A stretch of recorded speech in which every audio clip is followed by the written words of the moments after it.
Game resumed. Alright guys, and welcome to our first game, round of 8 in the second qualifier. This is CSL March Madness. Spawning here in the top right position, representing UT Austin. It's going to be the Orange Zerg Quasar.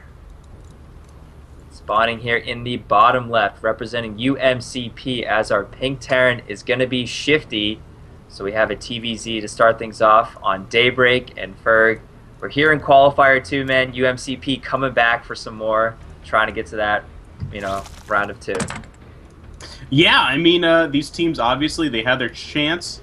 Qualifier 1, if they showed up, they got some good practice. UC's, Berkeley, and Davis getting it done 2 weekends ago, but now these teams both have their chance. I'm really excited just because of how well-known these teams are. I mean, I feel like I've seen them at every single CSL I've cast, and I've been casting since Season 4. So these guys are definitely experienced in the CSL realm, and I'm excited to see what's coming out. Shifty, of course, looks like he's setting up very standard stuff here on Daybreak. Not surprised at all. Daybreak is, super, super standard. What is Quasar doing? Where is this drone going? It's scouting out for, I don't know. It's just scouting out for that proxy Rax, I'm assuming. I mean, yeah. Proxy Reapers have become so popular. On Daybreak, it's not, your strongest route, but it's still something that you really want to scout for, just because if you get caught with your pants down when you're going hatch first, which is, looking like what Quasar wants to do, and there he goes. Even on a map like Daybreak, if you have Reapers in your face when you went hatch first, it's still a bad time. Yeah, this map's always kind of excited me. There's so many different locations to proxy that Rax. You could do it in numerous bases all around the map and just hide things. But anyways, we're getting in the game a little bit. Of course, shout out to our sponsors, NCIX and Raid Call. Right now, we are in Raid Call Group 1111. We will be giving away some Amazon gift cards later today, so come and join us, chat around. We'll be talking during the breaks, and I believe after the broadcast today, we'll be doing some live Q&A with some of the players from these teams. So definitely stick around for that. I don't know, man. We've been doing a little more community outreach this season. We just had our CSL Game Day broadcast where we were able to interview Fan, actually, from UC Berkeley, and that was kind of fun just to, get in touch with more of the community and kind of check out what's going on. And it was actually surprising because UC Berkeley didn't actually expect to win that first qualifier, which that was the answer that kind of shocked me the most because, I mean, UC Berkeley, but because they had practiced so much Wings of Liberty, they thought the teams that, had practiced Heart of the Swarm so much would have had the edge, but, I mean, they were still just good enough, Yeah, yeah. So it looks like all the players are just getting set up right now. Interesting. Chris, can you tell me more about this neutral supply depot? I thought they were replaced by, the plate things. Is that not on this map, or is this a different variant? I think it's just a different version. On the ladder, it's still the rocks. It's not the neutral supply depot. I'm pretty sure. Anyway. Silly supply depot. It looks since he's pink, it kind of looks like his supply depot, but it's not. Yeah. So anyway, his command center is finishing up. He went very standard, double gas after Rax, and now he's actually getting a second Rax. Going to be getting a factory very shortly after. There it does go down, and as Terran, you still have so many different options, so many different variations on the builds that you can do because there is no standard yet. There is no get 2 Widow Mines and then 2 Hellions and then a Medevac or get. The orders are all interchangeable based off of preference right now. So Shifty could do any number of things. He could get no Widow Mines. The game is still very, very young, and we do see a pretty quick Roach Warrant coming down from Quasar. This could be a Roach Burrow rush. It could be. I really like what Shifty's doing, though. He's setting up this bunker on the low ground, and it's going to be, tucked in very, very nicely here to defend against an early push. It's going to be able to, there's less surface area for the Zerglings. It's going to be harder for the units to attack it without getting attacked from the high ground and things like that. It looks like, the tech lab is being built already on the factory. The siege tanks do not need any research anymore. They just set right up. And I definitely agree it's going to be a roach. I mean, look at this. 4 roaches are already on the way. More. He built a very nice supply lead right now, so he can just continue pumping out roaches. And this I feel is pretty standard. I feel like I've been hearing a lot about these early Zerg rushes. David Kim even said that Zergs were not being aggressive enough, and you know what? Quasar was listening because he is building a lot of roaches right now. He's already up to 63 supply. still has plenty to go, and his economy is kind of in a perfect stage for this very early rush. Yeah, two things I want to point out here that I think are kind of interesting. Quasar not going for Burrow, which, is nice to force scans and things like that. It's not, essential for this rush. This is kind of just like something you'd see in Wings of Liberty, so not a big deal. And second, to open up straight for tanks in Heart of the Swarm is so not common at all. No Terrans do this, but he has gone straight for siege tanks, and I have to wonder if he knows Quasar's style, because he didn't really scout anything too telling to say, oh, you're definitely going Roach Rush. But here we go, and Quasar is going to be running into a siege tank, and he's not going to be happy about that. He wanted to see a Widow Mine, he wanted to see Hellions, but instead there's already a very fortified position here from Shifty. Yeah, I mean, a second siege tank getting set out in a perfect position here. And Quasar, he's going to have to make some decisions. He's thrown down that hatchery, but he's kind of back foot right now. He's building more Overlords, so I feel like he got a little bit supply capped. But he's going to have a tough shot, and looks like he's just going to start running away. Yep. But, I mean, he's really lost that lead. Shifty is really starting to start producing off of these two bases. He's got, tons of Marines out on the field right now, and definitely Quasar just going to pull back while he gets Zergling speed and starts getting those upgrades going. But right behind it, Shifty has double engineering bays as well. So yeah, he just read Quasar like a book. I mean, the thing is I just can't stress how rare it is to open up straight to siege tank against Zerg right now in Heart of the Swarm. You just don't see that, not on ladder, not anywhere, because Zergs aren't really roach rushing either. So for Shifty to do that, he either saw something subtle that really tipped him off, or he knows Quasar's build. Maybe he did a little research and found out that he does like to put on roach pressure, and he prepared for it so brilliantly. I can't stress how far ahead Shifty is right now by getting his third base, having some solid tech down, having that production. Quasar does have that third base up, so he's definitely not in too rough a shape because he does have his double evos. So overall, I would say well played by both guys. Shifty with a slight lead right now. Yeah, and Shifty trying to do a drop there, got spotted by an Overlord, but he killed the Overlord just out of spite, to be mean, but that's okay. Terran can do that. And he's just kind of scouting around the map right now. He's got the medevac. He can boost away if there's any threat, and he's going to take some nice map presence here at this forward watchtower. And I feel like Quasar is going to have to sit back and really think about how he's going to attack. Right now you can see the stim, but these Marines are totally going to be fine. And he can just jump around and be a little bit of a jerk. Right now it looks like Shifty moving out with a double drop. He got a little bit of vision there on the left-hand side of the map, and this could be very hard for Shifty to control. But Quasar, if Shifty controls, triple drops going around at all of his bases. Quasar is kind of in a place where he starts to want to look to take a fourth. He doesn't have too much tech out on the field just yet, starting to get those roach upgrades going, but he's going to have to make a decision. He's got Baneling upgrades going, flying these dropships directly over the roaches. And it looks like this third medevac is just jumping around and having a good time. Well, I have to say, Quasar with some awesome Overlord positioning. Just Overlords everywhere. Shifty, that could have potentially been, a game-changing attack, but instead Quasar is able to split up his army perfectly. He's taken no damage, and I thought this was going to be the phase where Shifty would get his lead. Get that medevac tech out. And against Roaches and Lings, it's tough to kind of cover all your bases, but Quasar not really even having any trouble. He is completely dominating this drop play right now, no issues at all, but Shifty is actually taking his third base pretty aggressively here, and this is not a bad spot to take your third if you do have a nice siege tank count. As of right now, he's sitting at only 2, but he does have Widow Mines as well, so he wants to control that mid area.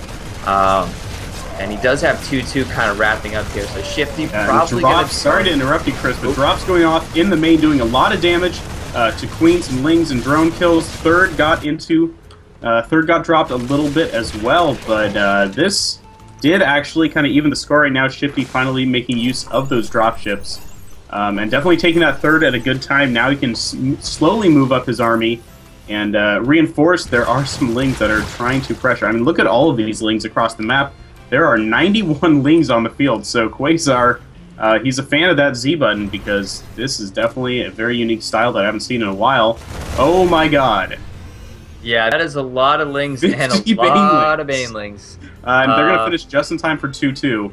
These have to be the best Widow Mines of all time, is pretty much what needs to happen right here. There are 3 Widow Mines, and they're not even burrowed. Here comes Quasar, and this base is under so much trouble right now. It's just so many units. Shifty right now doing a good job, going to stem up and burrow his Widow Mines, but a lot of those SCVs are going to go down. The Banelings are going over the Widow Mines, but not enough connection. Oh, the Banelings are doing so much damage. They're just pushing up into the ramp. Siege Tanks, though, doing a lot of attack to those poor Banelings, but enough of them get out that this army is definitely still very much a threat. The third totally goes down. Stems from this drop coming into Quasar's third, but there's enough Spine Crawlers and Queens. Looks like one Queen will go down, but that's okay. It can still inject. And definitely Quasar kind of coming out ahead, and he's finished that tech finally. He's got the Spire up. He's got 7 Mutalisks in production. And Shifty. Berg, look at that production tab. Is that what you're going to mention? Drilling Claws. Yeah, dude. Strange looking upgrade. It looks like tweezers, like it's just pulling like a hair out of the ground. It looks like the most aggressive alligator clip of all time. If that logo was on like a hair and beauty salon, I'd go there. I don't know what I'd do, but I'd just be like, wow, you guys look badass. Wow, your icon looks a lot like a StarCraft 2 icon, so props to that. Yeah. I will say that that engagement was good for Quasar. I mean, he made all those Banelings. They are kind of just sitting around, though, and he poured so much gas into them, so it's hard to say. You know, Shifty is making those double CCs. He did lose a lot of SCVs as well, so Quasar definitely needed to do something like that. Whether he overcommitted to the Baneling aspect is, you know, something that I would debate. But now he has Mutalisks, now he's getting upgrades, and I would say the game more or less is pretty even right now. Drilling Claws, though, I'm really excited to see it because, I mean, Widow Mines are adding that sort of unknown factor that you used to see back in Brood War. You know, if your Widow Mine hits are very good, it changes the whole battle. If not, then you're in a lot of trouble, and that's something that you kind of saw in Brood War, but not in Wings of Liberty. So, you know, just a little note there that Widow Mines, they're just fun to watch, man. How can you not love huge explosions? Yeah, and look at, I mean, they're moving in right now. There's missile turrets going to scare away. But if you get a little too uncontrolled with your Mutaflock, I mean, you could lose the entire flock. It's like all those birds land on a power line and it zaps them all dead. It's kind of what it looks like when Mutalisks die from a single Widow Mine, but more Banelings on the way. Burrow finally going to complete. Flyer attacks level 1 going to be done. This fourth is definitely going to be under some pressure, not even getting a planetary fortress, so it might even just be a bait and cancel and lift off. The Widow Mines are set up though right now, and the Roaches take a face full of damage, but here comes those Baneling reinforcements. Fairly good split right now. The Mutas are doing a lot of damage, but Lings are doing a great job tanking. Banelings doing a lot to those Marauders, and it looks like that's going to be the end of the fight. This fourth is still a little bit... yeah, it's going to have to lift off and try to float away right now. But that went pretty well for Quasar. He's pretty high up in supply right now. He's building 42 Lings and reinforcements. He's going to try to pick away at this third. Just going to actually attack at the Harvesters. But Quasar, he set up his fourth. You know, he's got a fifth already plopped down and ready to be mined off of. He's got a lot of reinforcements. The only thing he really doesn't have is 3-3. Quasar uses that 3-3 timing to attack. He could do very well. 3-3 is not on the way for Quasar at all. I don't know, Chris, what do you feel like is going to happen in the next 5 minutes? I just feel like Shifty's in a position where he can't really establish, the economy that he needs to reproduce. His money's low and his supply's low. Look at Quasar, getting Hive Tech, more Lings, drones, Mutalisks. He is feeling pretty comfortable right now. I mean, Shifty's Widow Mines, it's just they didn't do enough. They killed a few Roaches and a few Lings, but they really needed to connect with the Mutalisks or with the Banelings, but instead they didn't really pay off big like Shifty wanted to. So Quasar was able to kind of crush through that forward base and even take out some of the SCVs at that planetary.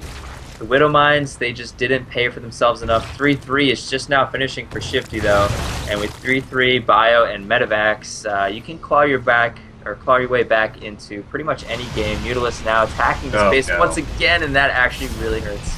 Yeah, and I feel like that initial decision to take that third, it really wasn't too great. In this map, there's no benefit. You know, there's less mining fields, there's less gas. I guess there's a rich Vespine geyser, but compared to taking a very safe third in the back, if that hadn't gone down, if he had protected his third instead of lost it in that 12-minute engagement, Yeah. there would be a completely different story. He'd probably have been maxed out by the time he tried to take that fourth. But instead, he's definitely on the back foot right now. He has a very nice position, though. He's going to be able to scout any sort of attack. Quasar's going to be on the offensive. Indeed, he's running in lots of mutas right here. Those would have mine. The Banelings, though, the Banelings are all alive and charging up this ramp. The mutas are doing a lot of damage, though. They're taking some for themselves. They're cleaning up a lot of the anti-air, though, and they have almost free run right now to take out the last forces here on the low ground defending the natural. This could be tough right now, though it looks like he's not going to do any damage to the economy or the production facility. So very well defended by Shifty, falling back to his last line of reinforcements, but he lost no mining, and his third is completely set up right now. He's setting up another command center there. Yeah. If he can keep that up, he has a chance, I feel. But he's going to need to try to take a fourth very, very soon. Right now, Quasar's on like 4 or 5 mining bases. Yeah, 4 mining bases. Yeah, I mean, this game has just been interestingly played by Quasar. I just don't think that Shifty was maybe necessarily expecting such a hyper-aggressive style of Zerg. I mean, he's just been on layer tech this entire time. Just now, I mean, he did get that hive a while ago, but just now kind of investing into that Ultralisk Cavern, going to be getting some hive tech units out on the field, and also getting the Greater Spire. So now he's still in that position. He's on 5 bases. His economy is looking so good. Just now, Shifty is going to try and do some drop play, but I mean, 1 red Marauder is not really going to do that much. Mutalisks are going to clean that up. But yeah, just being so aggressive and shutting down that base continually by Quasar, just trading Banelings for bio, even though Shifty has great micro, even though he was using the Marauders to tank for those Banelings, it was just overwhelming numbers. Yeah, and I mean, the really telling thing is how much gas that Shifty has just stored up that he can't really use. He has 2,500 gas, and he's trying to get as much minerals off of this third as he can. He's setting up the fourth to get some SCVs there as soon as possible, but he's really starved right now for minerals. You can see Quasar's economy is much more balanced as soon as yeah, he's getting 3-3 right now. He's getting the he's not getting the Ultralisk upgrade. But, I mean, Ultras do so well in this late game situation. Looks like, actually, he's just going to build Broodlords. Yeah. But, I mean, really, either decision in this place could be fine. Broodlord's a little bit safer, especially if there's, like, no Vikings on the map at all. But he's taken a 6th right now in the north base, and as long as he keeps his Zergling count high enough, he can just bounce around the map wherever he needs to while he gets that kind of Ultra Army going up right now. Quasar taking out this 1 drop, and he's, the only base that he hasn't taken is on the far left corner of the map, though he has a Roach there just kind of being a little sneak. Yeah, I was going to say Ultralisk might have been, the old saying goes, if you want to win it or lose a game that you're ahead and make Ultralisk. In this case, Shifty had a decent amount of Marauders already out on the field, and I think Quasar kind of noticed that. So he threw down the Ultralisk Cavern, but then he was like, you know what? He has a lot of Marauders. I'm going to go Broodlords first. So, I mean, I think a good choice from Quasar. Now he has the classic, Wings of Liberty composition over here. And this base is just under so much trouble. Right now, Shifty is going to make his last stand here, but I don't know if it's going to be enough. The Vikings are starting to get taken out. Actually, the Mutalist doing a great job kind of zoning out those Vikings as well. Yeah, the Mutalisks are going to have to do it right now. He's trying to build more Corruptors in the back, but the truth is there's just so many Broodlords that there's not much 4 Vikings can do. He needs, 12 right now to adequately deal with this in an efficient manner, and he's trying to build Ravens who defend. If he can take out the Mutas, he'll be in good shape. He is starting to pick away at these Broodlords, but the truth is there's so many Banelings right behind. He can just A-move them and really force Fungals going off. The Ravens starting to get in the fight, but they just don't have the energy to do much. Broodlord's still doing a lot of damage. And I just have to stress how well Quasar played this game. To open up such a committed Roach aggression And, you know, to just kind of recognize, okay, you have tanks, I can't do any damage, to pull back and to pull off a macro game like this. I mean, Shifty couldn't get any damage done. Oh, secret missile! Yeah, but it's just not going to be enough. Yeah. But yeah, and to 6 pull back, Ultras on the way, lots of Lings as well. This is going to be, I mean, even if he defeats all of these Broodlords, the Ultras coming in with the 1-2 punch is going to be enough to just clean up everything. And yeah, these Broodlords are still alive. He's thrown down auto turrets to do some anti-air. But here come the Broodlords, their bonus damage. Oh man, they do so much damage now with these upgrades. And Shifty GWP seeing those Ultras. Very well fought game on both players' halves. Some little mistakes. I don't know. What's your final thoughts, Chris? Again, like I said, Quasar played that game so well. To commit to that roach aggression, to pull back, and to macro up a game like that to take no damage from drops is not easy, but he made it look very easy, and that's the sign of good players, you know, just kind of making it look like, you know, a standard. So, well played to Quasar, and that's going to be a win for UT Austin. Yeah, so we'll be back with Game 2. Of course, shout out to our sponsors, NCIX and Raid Call. We're going to be in Raid Call Group 1111, answering questions all during the break. We are giving away Amazon gift cards today, so feel free to join. You have to join in our Raid Call group to get them, but it's totally free, and you can win a gift card, so definitely worth your while. And we'll see you guys after the break.